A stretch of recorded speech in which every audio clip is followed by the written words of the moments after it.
When people picture the Pacific Northwest, they often imagine misty mountains, towering evergreens, and peaceful streams carving through ancient forests. But half a century ago, this idyllic landscape masked something far more sinister.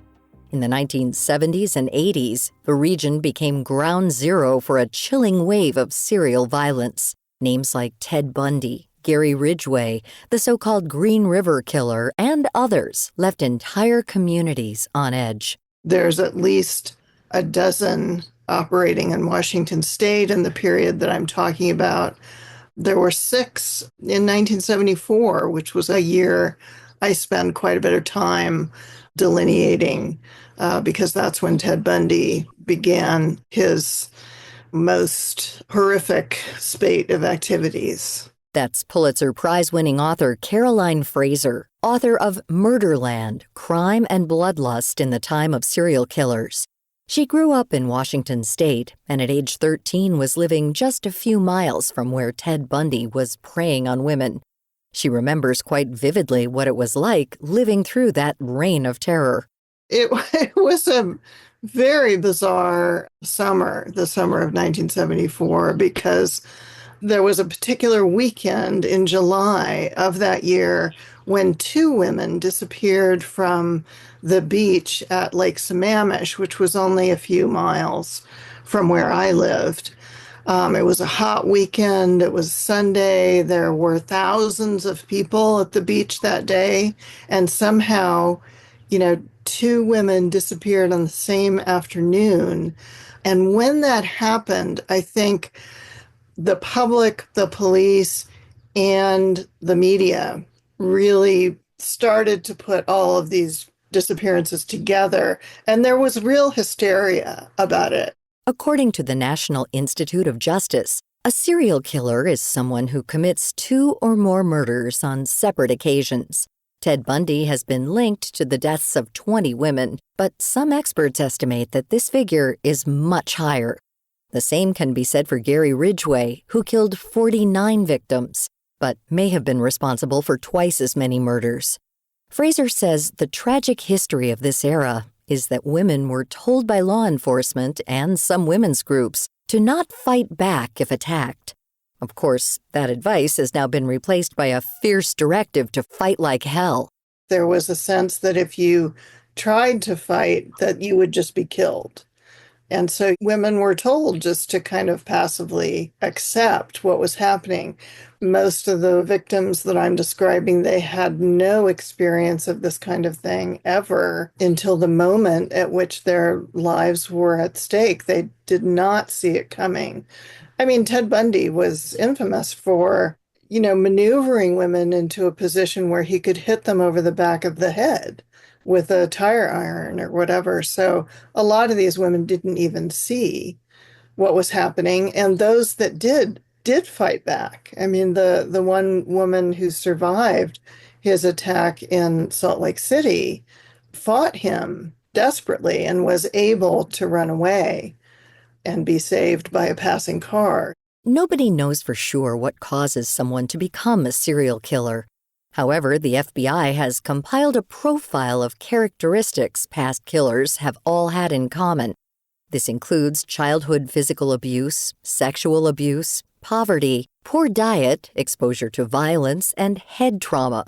But there's another element that's been theorized, and that's exposure to environmental pollutants, such as lead and arsenic.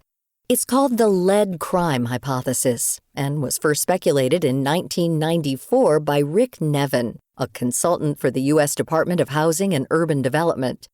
Nevin was researching the cost and benefits of removing lead from old houses when he noticed something very interesting. It was looking at the very sharp rise in crime throughout the, beginning in the 60s and continuing in the 70s. And 80s. And then, in the mid 90s, it starts to fall off quite abruptly. And we had never seen those heights in terms of the rate of violent crime in this country before. So it attracted a lot of attention from, scientists and epidemiologists. trying to figure out ways to explain why did crime rise so high during this period, and also why did it fall off abruptly. And people like Rick Nevin and others began to look at lead in the atmosphere because at that time, the leaded gas was being sold all across the country, all across the world, really. And you see similar rises in the rates of crime in other countries. The dangers of lead exposure are well documented. It can lead to long-term developmental and behavioral problems in children and has been linked to violent crime later in life. The fact that crime rates all across the country rose with the use of leaded gasoline and then fell dramatically once unleaded gas was introduced to the market got Fraser to wonder why so many serial killers came from the Pacific Northwest. If leaded gas was sold everywhere, what made this region such a hotspot for murderers? And then it struck her: the smelting industry. I think we've actually sort of forgotten what smelters are, but they were burning rocks. They were taking in ores from mines that contained all kinds of different metals. And the process of heating these ores in order to separate the metals out, the lead from the copper, from the silver, from the gold, is an enormously hazardous process and incredibly polluting. And the other thing that those ores contained was arsenic. And Tacoma was infamous for the amount of arsenic that smelter was putting into the air. Ted Bundy lived with his mother in Tacoma, 5 miles from the American Smelting and Refining Company. The place that they lived for the longest when he was growing up was also right next to Highway 16. And the home that they lived in was later identified on a map that the Department of Ecology in Washington developed as having high rates of lead and arsenic in the soil in that yard, such that they actually advised the owners of that home to remove the soil. In 1970, Congress passed the Clean Air Act and established the Environmental Protection Agency to address the problems of lead and arsenic in the air, among other pollutants. Although it took many years to see an improvement from these regulations, 50 years later, we have substantially cleaner air. We also have fewer serial killers. In the 80s and early 90s, there was a high of around 700 serial killers that were known. Now there's a number that's somewhere in the 100. So there's still serial killers, though there probably always will be, but there has been a real decline. Fraser worries about the ripple effects of loosening environmental regulations in the U.S. and the long-term consequences of cuts to the Environmental Protection Agency. We still have lead in pipes.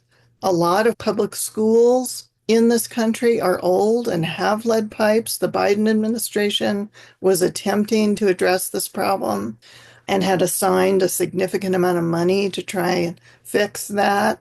We still have lead paint in a lot of old housing. There's lead dust in many old houses. Even if you maybe don't have a lead paint problem, you may not realize that up in your attic, if the attic is old enough, there may be dust from the 90s, the 80s, that contains significant amounts of lead. The lead crime hypothesis has never been proven, but perhaps at best it's a cautionary tale. Caroline Fraser's book, Murderland: Crime and Bloodlust in the Time of Serial Killers, is available now online and at your local bookstore. To find out more about our guests this week, visit viewpointsradio.org. This segment was written and produced by Polly Hansen. Our executive producer is Amira Zaveri. Our studio manager is Jason Dickey.